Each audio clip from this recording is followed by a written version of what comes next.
Off the coast of Vancouver Island, approximately 100 kilometers out into the cold waters of the Northeast Pacific, a structural failure of planetary proportions is unfolding beneath 3 miles of ocean.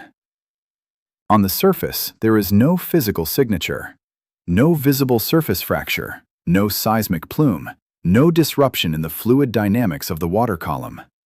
Yet directly below, a slab of solid oceanic lithosphere the size of a small nation has detached and dropped approximately 5 kilometers, a vertical displacement greater than the elevation of Mount Everest from base camp to summit. This 3-mile vertical slump represents humanity's first documented observation of a subduction zone actively undergoing mechanical failure and termination. For decades, the regional risk assessment for the Pacific Northwest has been anchored by a single deterministic hazard, the Cascadia megathrust earthquake, colloquially designated as the Big One.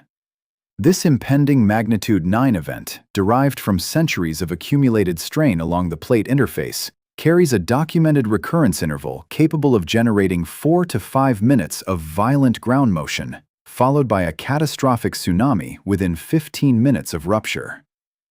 The recent high-resolution seismic imaging published in Science Advances by a research team led by geologist Brandon Schuck from Louisiana State University introduces a profound structural anomaly into this established hazard framework.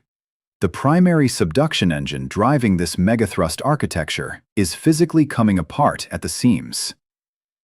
Public interpretation of tectonic termination frequently falls into a fundamental cognitive trap, assuming that the shutdown of a subduction zone equates to a mitigation of seismic risk. Within the rigorous framework of geophysical mechanics, this assumption is demonstrably false. The primary mechanical stress field does not simply vanish when a plate begins to fragment. What the high-density seismic reflection data from the 2021 Cascadia Seismic Imaging Experiment actually demonstrates is a severe strain redistribution across a highly congested tectonic intersection. Off the northern terminus of Cascadia, 4 distinct tectonic units, the North American, Pacific, Juan de Fuca, and Explorer plates, converge within a narrow 300-kilometer span. Within this hyper-constrained spatial domain, the subducting lithosphere is subjected to severe mechanical torque. The incoming oceanic crust, generated at a nearby spreading ridge, is anomalously young, thermal, and buoyant. As it resists downward transport into the mantle while adjacent older sections continue their descent, the resulting differential stress reaches the ultimate tensile strength of the plate. The system responds not by smooth sliding, but by catastrophic mechanical tearing. The primary diagnostic of this process is the Nootka fault zone, a 20-kilometer-wide belt of crushed and shredded crust. High-resolution seismic profiling reveals a deep-seated slab tear, a near-vertical rupture cutting cleanly through both the thin oceanic crust and the underlying rigid upper mantle. Along this structural rupture, one segment of the plate is stalling and transforming into an isolated microplate, while the adjacent segment continues its descent. The slab tear is propagating downward, leaving behind quiet zones where the rock interface has completely detached and seismic activity has ceased, not because the fault has healed, but because the mechanical connection is entirely broken. The central paradox of this system lies at the intersection of geological deep time and human risk horizons. While the complete structural termination of a subduction zone operates on a timescale of millions of years, the locked segments of the Cascadia megathrust remain fully loaded on a scale of centuries. The dying engine has not unloaded the stored elastic strain. Rather, it has fundamentally altered the structural boundary conditions of the fault. The critical, unresolved question facing geophysical modeling is how a propagating megathrust rupture will interact with this massive structural tear upon reaching the northern terminus. Will the 20-kilometer-wide zone of shredded crust act as a mechanical barrier that starves and terminates the earthquake? Or will the immense kinetic energy of the rupture jump the structural gap, integrating adjacent fault segments into an unprecedented cascade? The presence of a dying subduction machine does not eliminate the hazard. It introduces a far more complex, unpredictable, and structurally segmented engine of destruction directly to the doorstep of the coast. To comprehend how scientists succeeded in imaging a 3-mile vertical detachment buried deep beneath solid rock and ocean, one must analyze the physics of planetary diagnostic technology. Direct observation via boreholes or visual cameras is physically impossible under conditions of ambient lithostatic pressure and complete optical opacity miles beneath the seabed. The diagnostic solution lies in high-energy acoustic wave propagation, a geophysical method known as seismic reflection imaging. During the 2021 Cascadia Seismic Imaging Experiment, designated CASI-21 and funded by the National Science Foundation, the research vessel Marcus G. Langseth deployed a 15-kilometer streamer array equipped with high-sensitivity hydrophone clusters. As the vessel executed systematic grid traverses across the Northeast Pacific, compressed air sources fired precision acoustic pulses downward through the water column and into the lithosphere.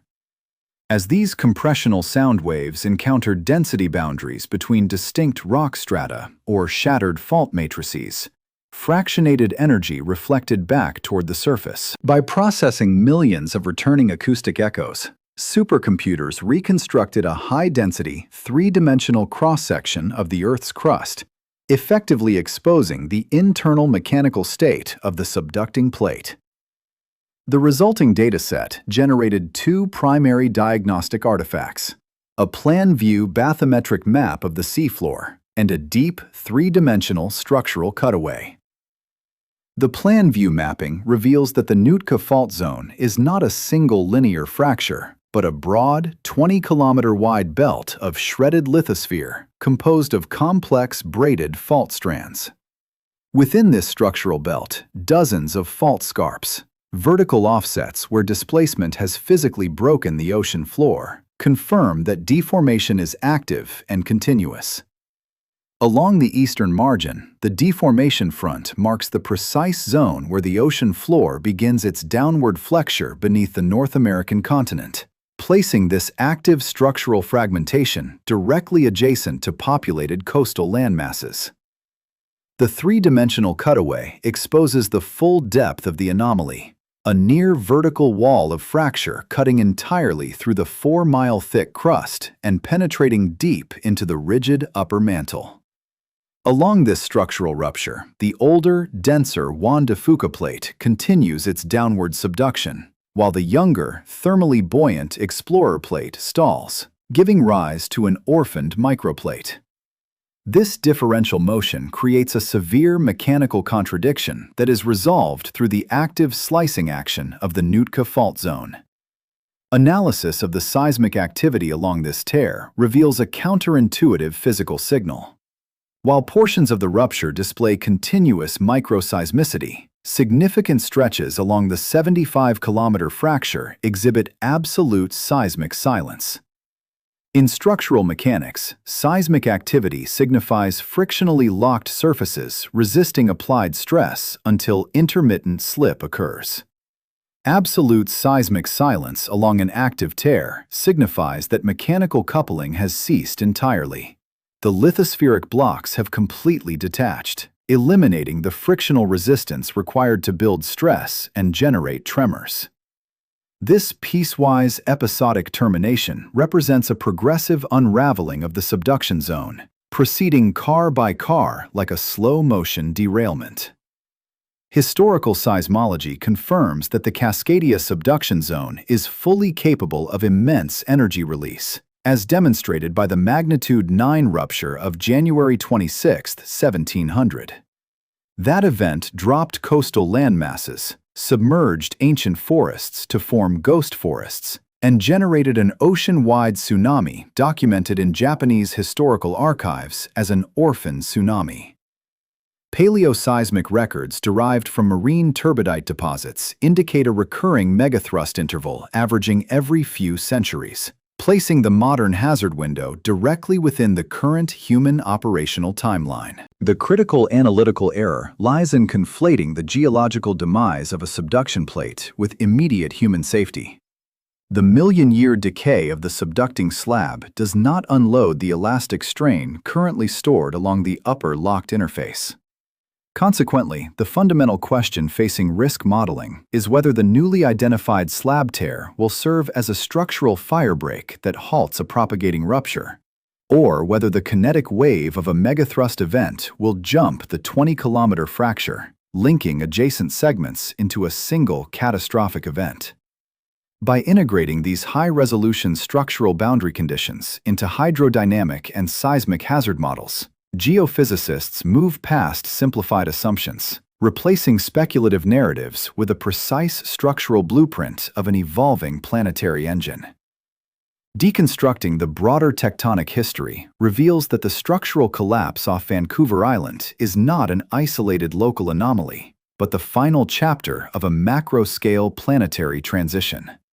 The Juan de Fuca and Explorer plates are the last surviving remnants of the Farallon plate, a vast oceanic lithospheric slab that subducted beneath the entire western margin of North America for tens of millions of years.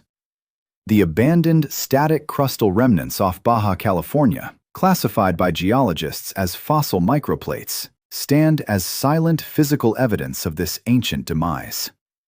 Until the high-resolution seismic imaging of the Nootka fault zone, the precise physical mechanism driving the fragmentation of subduction systems remained a theoretical blind spot.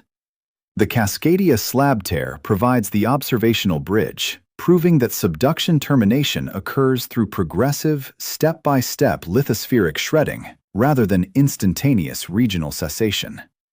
This fundamental restructuring extends beyond seismic kinematics into deep mantle dynamics. As the rigid slab tears and detaches, it creates a structural opening known as a slab window. Through this gap in the subducting plate, hot, viscous asthenospheric mantle material upwells toward the lower crust, altering local thermal gradients and driving localized volcanic anomalies. This physical mechanism explains systematic spatial migrations of igneous activity documented throughout the ancient rock record. The death of the subducting plate off Vancouver Island thus represents an active thermodynamic reorganization, where old subduction boundaries transition into lateral transform systems, fundamentally reshaping the stress architecture of the continental margin. The sheer density of tectonic features concentrated in this crowded corner exacerbates these dynamic stresses. The convergence of 4 distinct lithospheric units within a 300-kilometer span creates an extreme strain accumulation rate. As the offshore spreading ridge approaches the subduction trench, the newly formed oceanic lithosphere arriving at the zone of convergence is excessively young, hot, and mechanically buoyant. Because buoyant crust resists gravitational sinking into the denser mantle, while older adjacent segments continue their downward descent, intense differential forces pull the slab in opposing vectors. The Nootka transform fault zone acts as the mechanical scissors, relieving this severe strain gradient by systematically snipping off resisting plate fragments and isolating them into captured microplates. Public discourse surrounding such profound geophysical findings frequently collapses under the weight of misinterpretation and sensationalism. Addressing these distortions requires applying strict physical laws and data-driven analysis to common public myths. The most prevalent misconception posits that a dying subduction zone signifies an immediate cessation of regional earthquake hazards. Within the physics of elastic strain accumulation, this narrative fails completely. The million-year operational timescale of lithospheric tearing operates independently of the century-scale stick-slip dynamics of the locked megathrust interface. A plate undergoing structural fragmentation at its deep margin remains fully locked and frictionally constrained at its upper contact, continuously storing elastic energy derived from ongoing plate motion. The dying engine retains the exact same mechanical strain budget required to generate a magnitude 9 megathrust rupture today as it did prior to the discovery of the slab tear. Furthermore, Allegations that scientific institutions conceal data regarding coastal hazards are directly dismantled by the open framework of modern geophysical research. The Cascadia 21 expedition was publicly funded, executed via open seagoing operations, and published in peer-reviewed scientific journals for global analysis.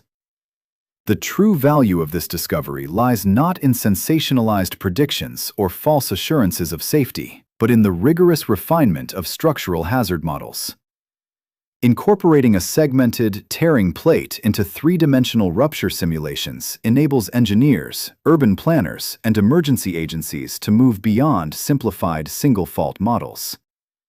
Understanding whether the Nootka slab tear acts as a mechanical barrier or a propagation bridge directly informs building codes, critical infrastructure design, and coastal evacuation protocols across the Pacific Northwest. The mechanical unraveling of the Cascadia subduction zone is a testament to the uncompromising, patient logic of planetary dynamics. To fully calibrate the operational risk profile of the Pacific Northwest, one must contrast the Cascadia megathrust architecture with other major fault networks, most notably California's San Andreas system. In the popular imagination, the phrase, "the big one," is frequently applied indiscriminately to both geographic regions, masking fundamentally distinct physical mechanics. The San Andreas Fault operates as a strike-slip transform boundary, where the Pacific and North American plates slide horizontally past one another. When stress overcomes frictional resistance along a transform boundary, the resulting displacement is primarily lateral, generating severe long-period ground motion without displacing the vertical water column. A strike-slip event along the San Andreas, even at a magnitude approaching 8.0, represents a terrestrial shaking disaster. In contrast, the Cascadia subduction zone is a vertical thrust engine capable of magnitude 9.0 ruptures, where thousands of square kilometers of seafloor are violently flexed upward in seconds, transferring kinetic energy directly into the ocean to generate sweeping tsunamis. Comparing these two regimes highlights the crucial role of structural segmentation in limiting or multiplying rupture energy. Along the San Andreas, geophysicists closely monitor transitional segments, such as the historic Parkfield strain zone, evaluating whether an isolated localized slip can cascade southward to trigger hundreds of kilometers of adjacent locked faulting. This exact dynamic governs the analytical challenge off Vancouver Island. The fundamental question is whether a propagating rupture front will treat the Nootka slab tear as an impenetrable structural boundary or as an energy bridge that permits multi-segment cascades. Resolving this mechanical uncertainty requires examining how elastic stress fields behave when encountering broad zones of crushed lithosphere. In classical fault mechanics, a broad fracture zone absorbing kinetic strain can cause a propagating rupture to starve and terminate, effectively capping the total seismic moment released by the earthquake. However, if the dynamic stress concentration at the rupture tip is sufficiently intense, the displacement wave can jump the 20-kilometer fracture zone, recruiting adjacent plate segments into a single compound mega-event. The physical reality of a dying subduction zone thus transforms our understanding of coastal hazard modeling from a static calculation into a complex dynamic framework. The discovery of the deep 3-mile vertical detachment does not alter the absolute probability of an imminent rupture, nor does it reset the centuries-long countdown of accumulated tectonic strain. Instead, it systematically replaces crude approximations with a precise schematic of the planetary engine beneath North America. Incorporating these empirical boundary conditions into hydrodynamic tsunami simulations and structural engineering standards ensures that coastal defense infrastructure is built to withstand actual mechanical stress states rather than theoretical idealizations. The ultimate value of dissecting this dying subduction system lies in replacing paralyzing fear with rigorous physical clarity. The mechanical unraveling of the Juan de Fuca plate is neither an immediate apocalyptic harbinger nor a sudden reprieve from seismic reality. It is the methodical, deterministic progression of a dynamic planet operating on its own unyielding timeline.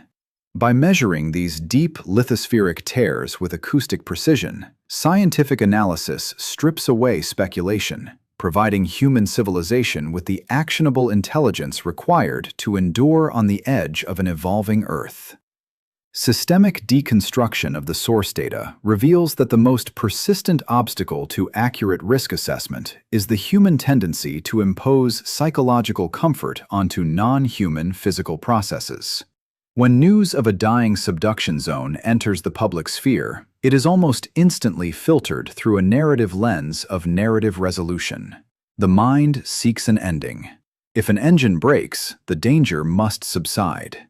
Yet, as the seismic reflection profiles from the Cascadia 21 experiment demonstrate, planetary mechanics do not conform to human narrative arcs. The physical laws governing lithospheric stress accumulation, friction, and elastic rebound operate on hard structural limits completely divorced from the operational lifespans of coastal cities or the psychological needs of their inhabitants.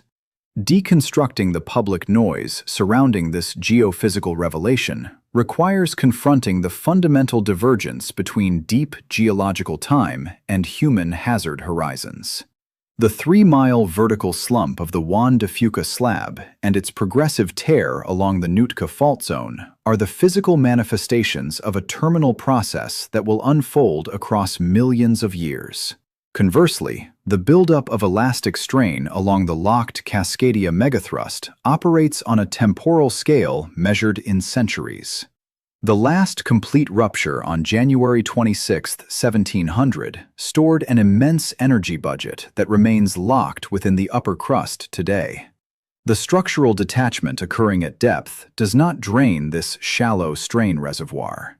To assume that a dying subduction plate grants immunity from a magnitude 9 earthquake is to confuse the eventual demise of a system with its immediate operational capacity.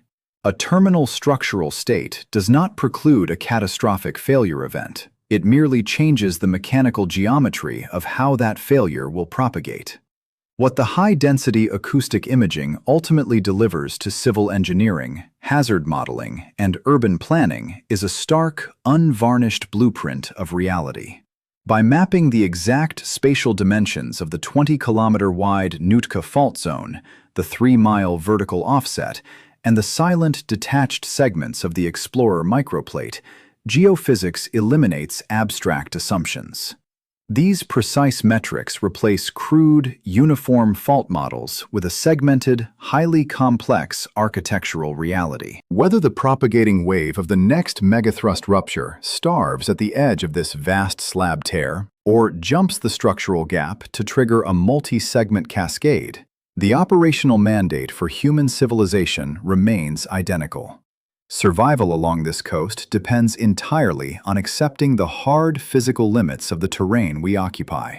The planetary engine beneath the Pacific Northwest is coming apart at its seams, executing an ancient, deterministic sequence of lithospheric destruction and reorganization that began tens of millions of years before human presence, and will continue long after. The ultimate takeaway of this investigation is neither sensationalized panic nor false assurance, but cool-headed scientific clarity. The Earth is under no obligation to